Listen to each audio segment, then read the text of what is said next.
Kutai itu berdiri pada dasarnya sekitar sebelum abad keempat.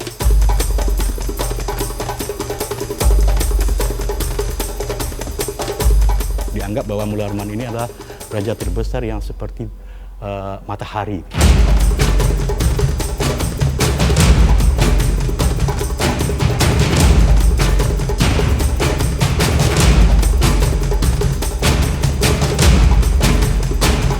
Namanya adat, itu tidak bisa direkayasa.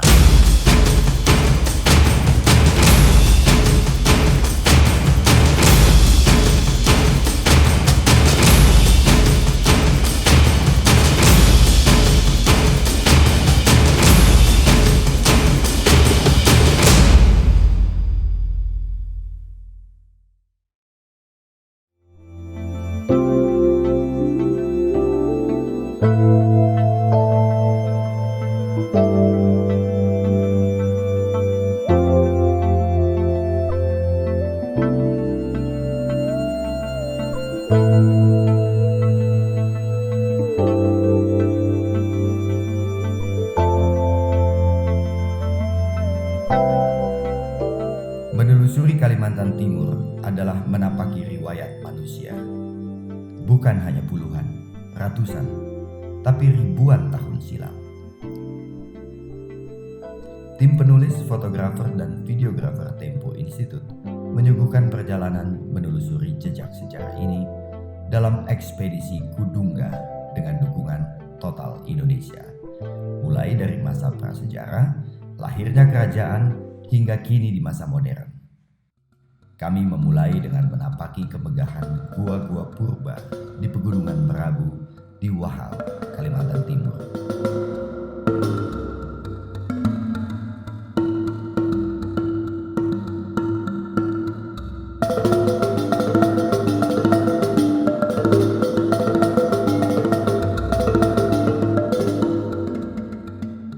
Di gua ini alam bermurah hati mengawetkan pesan dari zaman purba.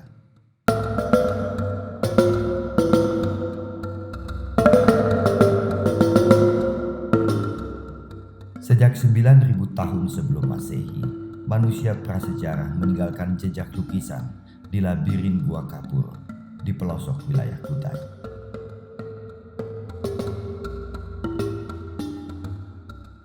Mereka adalah kelompok ras Austronesia yang hidup di akhir zaman es, yang kemudian menyebar ke berbagai wilayah Asia. Setelah itu, sejarah terputus. Tak banyak catatan-catatan tertulis yang memastikan tahun keberadaan kerajaan Kutai. Satu-satunya catatan sejarah tertulis dalam prasasti Yupa. Kutai itu berdiri pada dasarnya sekitar sebelum abad keempat, yang kita kenal dengan Kutai Martanipura, yang situsnya berada di Muara Kaman. Dengan raja pertamanya adalah Kudungga, dan raja terkenalnya namanya Maharaja Mula Warman. Itu tercatat di batu bertulis sejarah disebut Yupa dalam huruf Palawa itu. Dari tinggalan-tinggalan yang kita temukan itu kan yang bisa menjadi pegangan atau menjadi bukti fakta sejarah di kita itu kan cuma Yupa itu. Nah, dari sana sebagian besar para ahli menyimpulkan bahwa memang di sekitar abad ke-4 dan ke-5 Masehi itu sudah ada sebuah kerajaan yang sekarang kita kenal dengan kerajaannya Hindu tertua yang Hindunya Mula Warman itu. Sementara di prasasti yang lain menceritakan tentang kebesaran dari Mula Warman itu. Saudara, dianggap bahwa Mula Warman ini adalah raja terbesar yang seperti matahari, gitu. Seperti itulah yang diceritakan dalam Yupa gitu.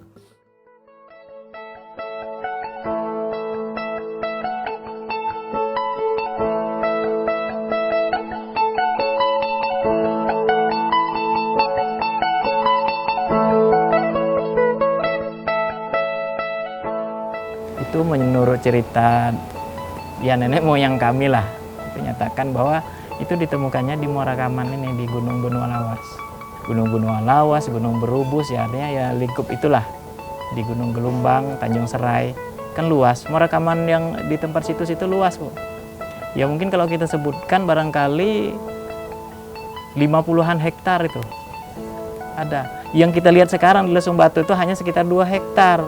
Itu hanya 1 titik. Ada beberapa titik lagi dan di situ banyak ditemukan. Ada ditemukan barang-barang keramik, ada ditemukan beberapa patung-patung yang ada yang perunggu, ada yang dari batu. Kemudian sekitar abad ke-13 berdiri Kerajaan Kutai Kartanegara di Kutai Lama di tepi pantai di muara sana dengan raja pertamanya Aji Batara Agung Dewa Sakti. Tentunya dua kerajaan ini tentunya masih di zaman Hindu. Datanglah ulama besar dari Sumatera, tetapi dia masuk ke Kutai mulai dari Makassar bernama Tuan Gutunggang Parangan bersama Datuk Ribandang. Inilah yang mengislamkan Raja Kutai yang pada waktu itu dipegang oleh Raja Mahkota Mulia Islam. Nah, sejak abad ke-16 inilah Kutai sudah memeluk masuk agama Islam. Nah, di abad ke-17 pada saat pemerintahan Pangeran Sinum Panji Mandapa, Kerajaan Kutai Kartanegara ini melakukan penyerangan ke Kutai Martadipura yang ada di Muara Kaman. Terjadilah perperangan saat itu dan akhirnya kerajaan Kutai Martadipura yang di Muara Kaman ini takluk, hancur dan menyatu dalam sebuah kerajaan kemudian bernama Kerajaan Kutai Kartanegara Ing Martadipura yang sampai saat ini masih ada.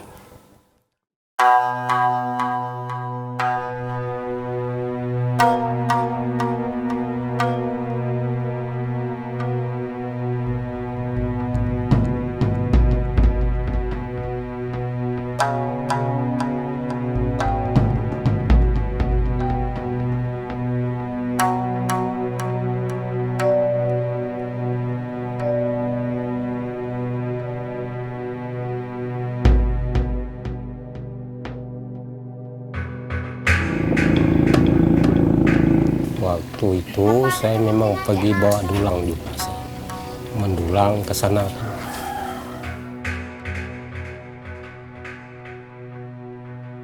Nah, setelah 2 kali saya cangkul tanah itu masukkan ke dalam dulang, masukkan dalam air itu langsung berbunyi langit itu sama hujan langsung. Waktu saya angkat patung itu keluar dari dalam air itu, bersihkan baik-baik kan. Habis itu masukkan dalam sabun wing, kotak sabun wing. Di situ saya masukkan, sudah pulang kami. Jadi saya hari itu memang dimimpi juga. Kalau Bapak mau ketemu, ambil di sana bilangnya.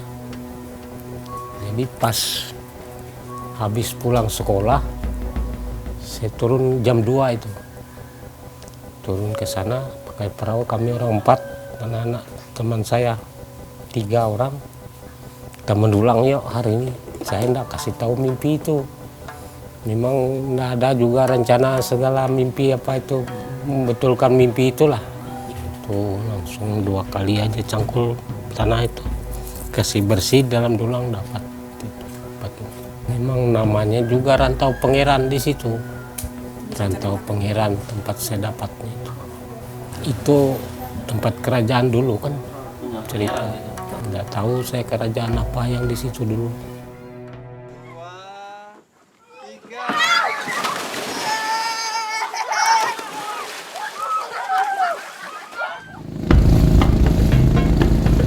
Ya mungkin pelarian-pelarian dari itu. Kan pecah dia kalah perang, dia akan mereka ini larinya justru ke sungai, ke laut, tepi laut. Apa sebab? Sebab di depan kerajaan Kutai Martadipura ada 2 kerajaan kecil, Sri Bangun di Kota Bangun dan Sri Muntai di Muara Muntai. Jadi dia tidak mungkin ke sini, dia lebih baik ke, makanya Kombeng itu kan agak ke pantai sana di goa itu. Ya pelarian karena perperangan tadi, mereka tentunya ingin menyelamatkan segala sesuatu, dia akan masuk dalam gua, disembunyikan di dalam gua lah gitu. Sebenarnya kan ada temuan lain sebenarnya berupa patung ya. Patung-patung, sebenarnya patung itu bukan ditemukan di daerah Muara Kaman. Sebagian patung itu ditemukan di Gua Kombeng itu di daerah arah ke Kutai Timur. Ya. Menurut cerita bahwa patung ini memang dulunya berada di Muarakaman. Tapi setelah Islam masuk, sebagian pembesar dari agama Hindu yang ada di Muarakaman ini membawa patung ini ke Gua Kombeng.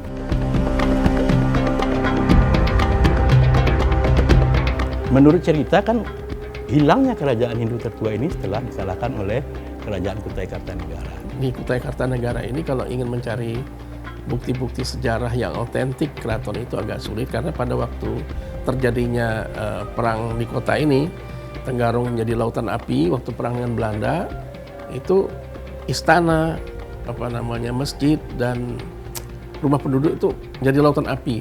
Itu juga musnah perpustakaan kita. Sehingga lebih banyak kita berbicara dengan kerajaan-kerajaan tetangga itu banyak mencatat. Jadi kalau tertulisan yang ada di kita memang agak minim karena terjadi beberapa kali perperangan. Nah itu yang menyulitkan kita untuk membuat suatu cerita sejarah yang berkaitan berdasarkan fakta yang ada.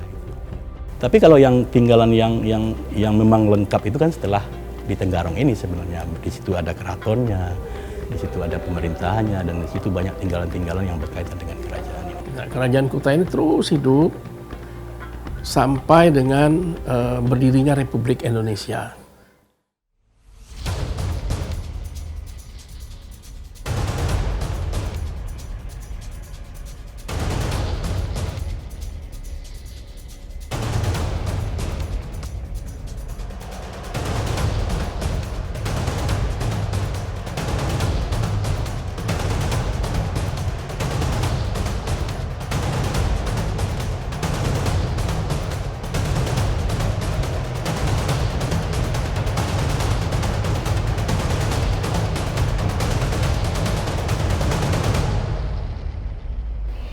Dalam sejarah disebutkan bahwa masyarakat Kutai itu terdiri dari dua rumpun suku bangsa, Melayu Tua dan Melayu Muda. Di rumpun Melayu Muda sendiri itu ada 5 rumpun lagi yang dikenal. Yang pertama adalah Puak Melanti. Puak Melanti, rumpun Melanti ya. Rumpun Melanti ini masyarakat Kutai yang umumnya berdomisili di Kutai Lama, tempat kerajaan Kartanegara tadi, dengan Tenggarong dan sekitarnya. Kemudian ada Puak Pantun. Puak Pantun ini daerah di Kecamatan Muarakaman yang menjadi pusat kerajaan Hindu tertua, dan juga Muara Ancalong yang sekarang masuk di Kutai Timur. Kemudian ada Puak Punan, Puak Punang. Puak Punan ini Kecamatan Kota Bangun, Muara Muntai. Bahasanya sama, bahasa Melayu Kutai, tapi dialeknya yang berbeda. Kemudian ada lagi Puak Tulur Dijangkat. Puak Tulur Dijangkat ini nanti yang banyak berkaitan dengan Melayu tuanya. Kemudian satu puak lagi, Puak Pahu. Nah, Puak Pahu dan Puak Tulur Dijangkat ini sekarang rumpunnya lebih banyak menyebar di Kabupaten Kutai Barat dan Kutai Timur seiring dengan pemekaran Kabupaten Kutai Kartanegara. Wilayah Kerajaan Kutai yang lama meliputi hampir seluruh provinsi Kalimantan Timur. Sebagian kecil wilayah itu dihuni suku Kutai, sedangkan suku Dayak lebih mendominasi bersama suku-suku pendatang.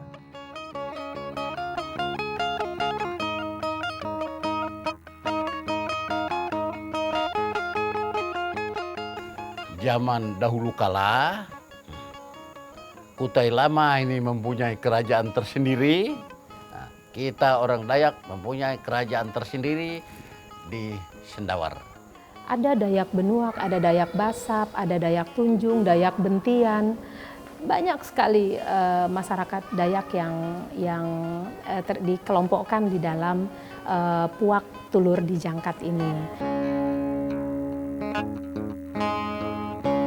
Kalau seandainya memang di Muarakaman adalah pusat Hindu tertua dan masyarakatnya masih memegang teguh itu, tentu sedikit banyaknya akan kita lihat tinggalan-tinggalannya. Walaupun sebenarnya di kerajaan Kutai Kartanegara sendiri pun Hindu gitu loh. Tapi setelah Islam masuk kan itu banyak hal-hal yang sudah ditinggalkan gitu. Jadi Yang tersisa saya kira budayanya aja lagi. Tapi sudah kita terapkan, sesuaikan dengan keadaan kita sekarang ini beragama Islam.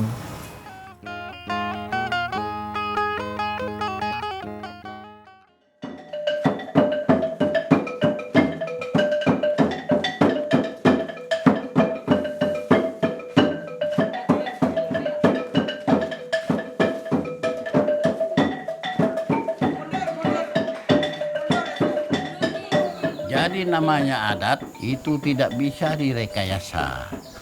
Ibarat pohon ini tidak bisa tumbuh sendiri. Ini kita belajar. Sayangnya ini banyak kekurangannya karena orang tua dulu masih turunan sekian, hanya ingatan aja. Ingatan dari dongeng, mendengar dari dongeng. Jadi setelah sekarang ini mungkin banyak yang tidak diingat, jadi sehingga bisa ditulis.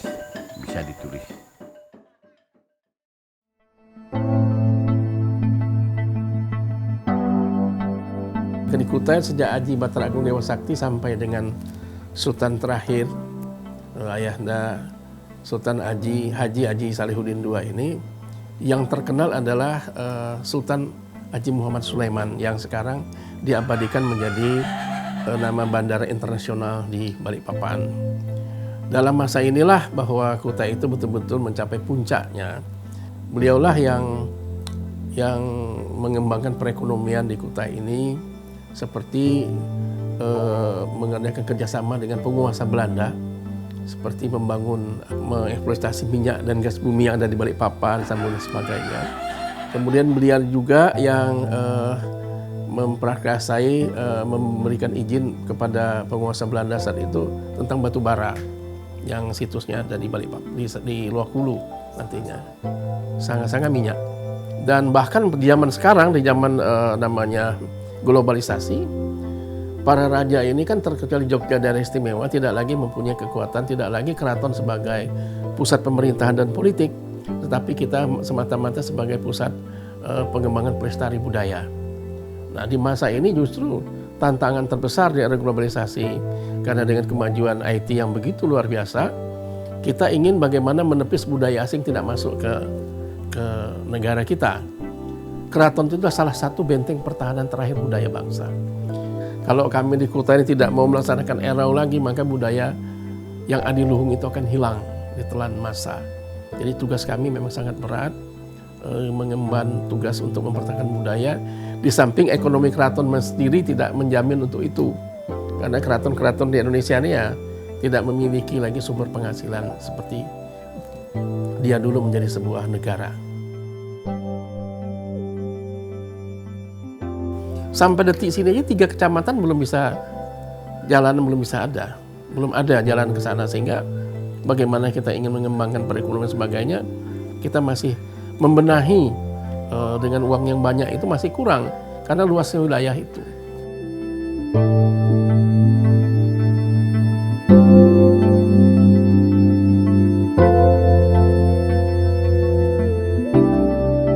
Dari segi ekonomi ya, sangat berharap bahwa sumber daya alam Kalimantan Timur ini mampu mensejahterakan masyarakat Kalimantan Timur.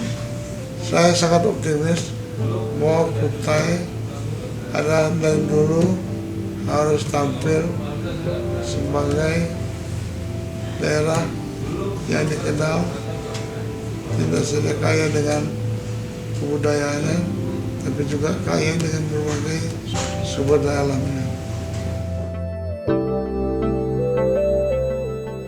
Bagaimana cara kami menjaga warisan-warisan itu? Tentu saja bagaimana pertama mencintai historinya itu dulu. Dan kami membuktikan dengan selalu melakukan kerjasama dan menganggap kerajaan itu adalah bagian dari pemerintah Kabupaten Kutai Kartanegara yang selalu kita support. Warisan ini bagaimana tetap bertahan di bumi Kutai Kartanegara dan dicintai oleh rakyatnya dan diketahui oleh rakyatnya. Dan ini tidak lain dan tidak bukan adalah untuk menjaga agar warisan itu tidak hilang di telan bumi.